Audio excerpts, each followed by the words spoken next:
2021年11月，在美国费城的一列地铁上，几名亚裔学生遭到一群青少年的攻击。一位18岁的华裔女孩挺身而出进行理论，反遭到4名袭击者的殴打。虽然经历了身心伤害，但她表示自己并不后悔。如果再遇到类似事件，还是会站出来为正义发声。今天我们就来对话这个勇敢的女孩 Christina Lu。 So, what does Asian American or Chinese American identity mean to you? My Asian American identity is complex in a way, just because ever since I was a kid, I thought it was really confusing just because I was a second born Asian American, second generation. And so with that came the bullying, and that caused me to think whether or not I am actually in love with my culture. But it finally got like put aside when I realized, when my parents helped me to go like to take trips back to China, and I realized what was so special about being Asian American, what made me so different, but what that difference has on me impacts on how I am as a person. Because I believe that whatever I do is influenced by my Asian American culture. And with that came so many different point of views. It made me so much more immersed in my interactions with the Asian community, and also with my parents, because I started asking more questions about how they came to America, why they came, and I gotten so proud. Like, I feel so honored to be a descendant of an Asian American family, because I feel like so many of their hardships are not represented in American history, and I want people to realize that, because how they came, like how Asian Americans impacted America, is so important. And I feel like so many second gens like me who were lost, confused, are basically, they should basically be able to know that history, because that is such an important piece. Yeah. Yeah, I definitely agree. Fellow second gen person here, definitely would agree on the importance of recognizing how our identity shapes the way that we view the world and understanding where we come from. So I wanted to talk a little bit about your advocacy work. And we understand that a lot of your advocacy work has been focused on anti-Asian hate, anti-bullying in schools, and public safety. Can you elaborate on the issues that your local community faces and the goals and action steps of your advocacy work? Yeah, definitely. Like, even before my advocacy around Asian hate crimes, and also just like bullying, I was doing advocacy work around just vaccine uptake, just because during the rise of Asian hate crimes, I realized that so many people have misconceptions about the vaccine, causing them to believe that, oh, the vaccine had meat in it, or like the vaccine had a tracker. And I thought I wanted to educate them rather than like force them. I wanted to educate them, because I feel like to get people to be vaccinated is to educate them and debunk their myths that they have. Some of the common, or like the local issues in Philadelphia is definitely school bullying, the low funded schools, like the public schools. They had like asbestos in their schools. Many of my teachers, well, some of my teachers in high school, basically, like some of my friends' teachers basically weren't able to weren't able to teach, and so some of my classmates didn't have a teacher for the whole year. And then Asian hate crime is definitely on the rise, even before COVID, but with COVID came so much hate, and it's caused so much misunderstandings.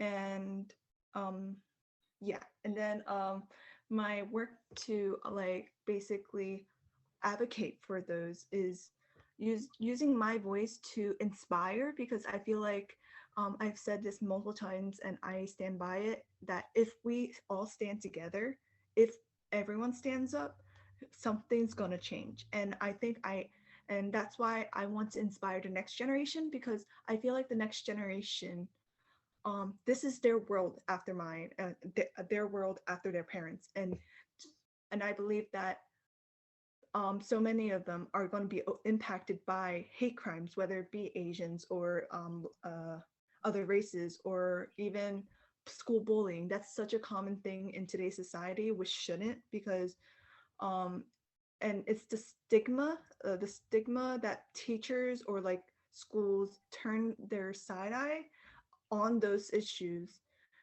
They don't like basically they don't look at them and actually address the problem, and so it can cause so many more students to be bullied.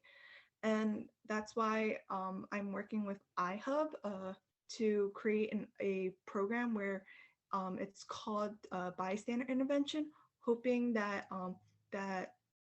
not that students or like people in general stand up in dangerous situations, but in a way be well aware around of their surroundings, because I feel like in today's society, their cell phones is such a focused piece in our life, and we forget that there's so much happening around the world.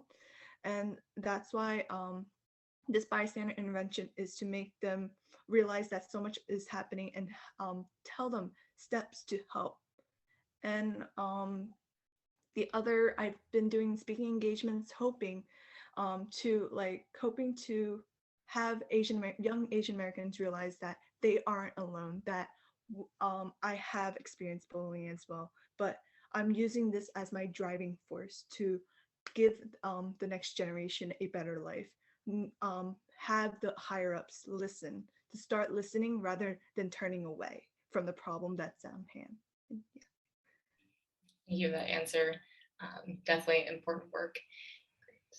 Great. If you feel comfortable sharing, can you describe what was going through your mind like during the metro attack, and sort of what made you stand up to those bullies? Yeah.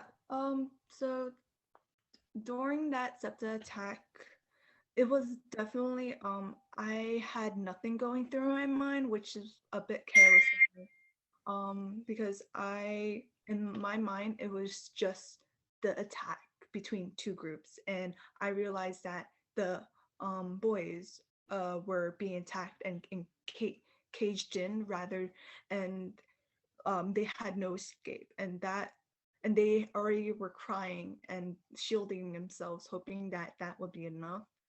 And that it hurt me so much, and I couldn't like stand seeing that. So I immediately stood up and tried to ask them to stop, to block the attacks. Uh, and then I suffered the attacks. Yeah. Well, I definitely laud you for your courage. I think we talk about fight or flight responses a lot, and definitely, I'm sure those were also grateful for you standing up.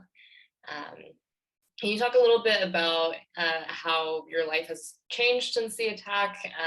How have you dealt with that trauma, and are there any silver linings from that incident? Yeah, definitely. How I changed from this trauma is the fact that I'm more well aware of the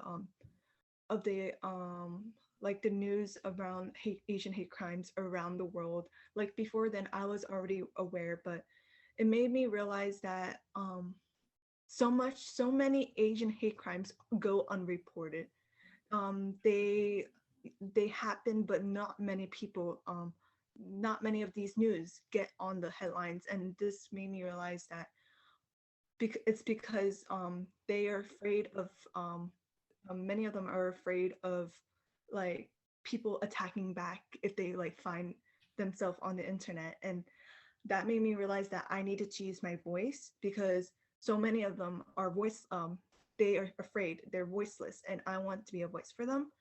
And how it impacted me is at first, I took a hiatus from school, so a month hiatus, and I basically used that time to recover, to connect with my family again, um, and just like slowly calm down and like ease back in. School was definitely hard to readjust to, but that was what I was hoping to.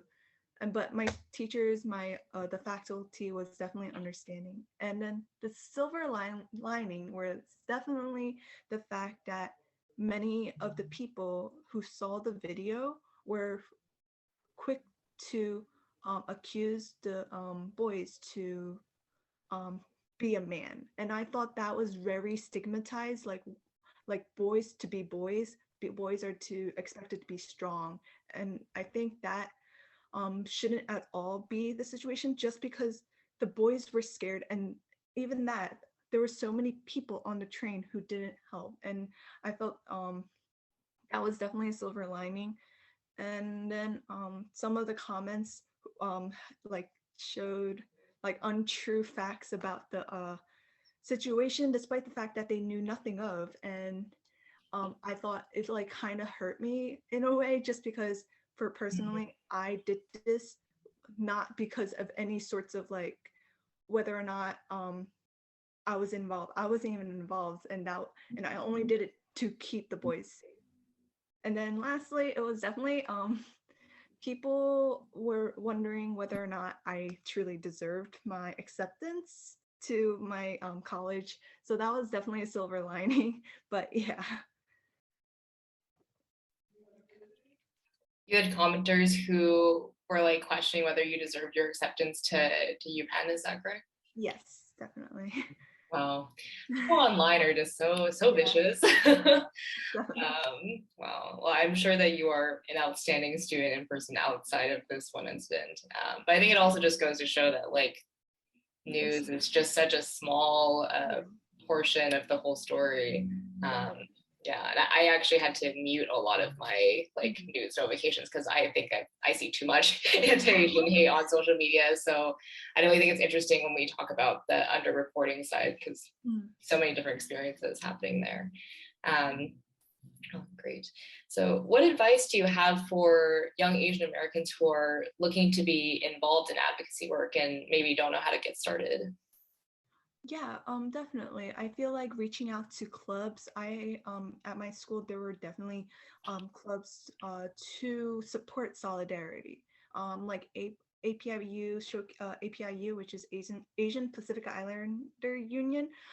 At my school was a club that was basically to teach young Asian Americans or whoever wanted to come into the club about Asian history. And with that, they also addressed so many of the issues in our community that revolved around Asian Americans, and that and their goal, which they have succeeded, was implementing an Asian American history course at our school.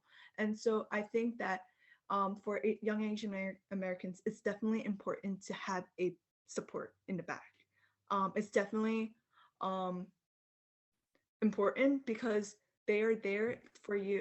They are there to make sure you don't fall. They're there to help you pursue your image, your what you want out of that like advocacy.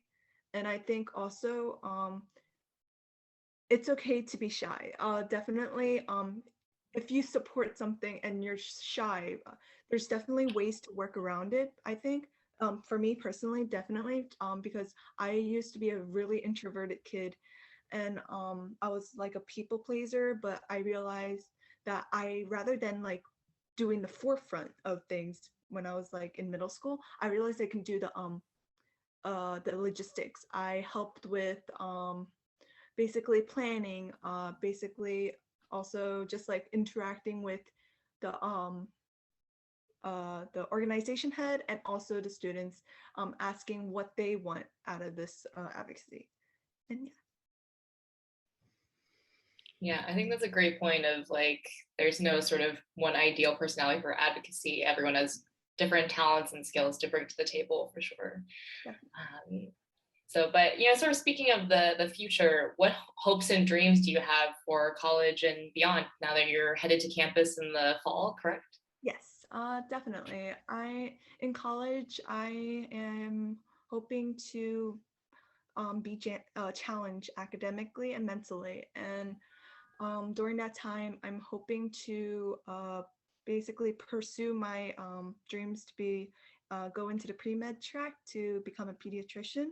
And not only that, but I'm hoping to like study abroad to places like China. I love the months that I've been back. I loved it, and I want to basically use those opportunities study abroad uh, to pursue my dream of being a pediatrician, but basically a doctor without borders, because I've seen so many. I went to Honduras in my junior summer. Basically, during that time, I realized how much different is the healthcare in America compared to Honduras. And that made me realize I want to become a doctor who travels to third world countries, hoping to give these resources that aren't available in those countries to them and help them basically set up a healthcare system. And yeah. That's great. Well, I look forward to seeing how that goes for you for sure. What are you looking forward to at this year's UCA convention in DC? I am definitely looking forward to the speakers and also the young Asian Americans that will be that I'll be with there, because I feel like I can learn so much from them. They are definitely will be they definitely are and will be an inspiration for me, and not only other kids around their age. And I think I can learn so much from them, but I also want to learn about their backstory, how they came into advocacy, and just like interact, and how just like learning about their story in a way. Great. Well, I'm sure that everyone is also looking forward to having you as well.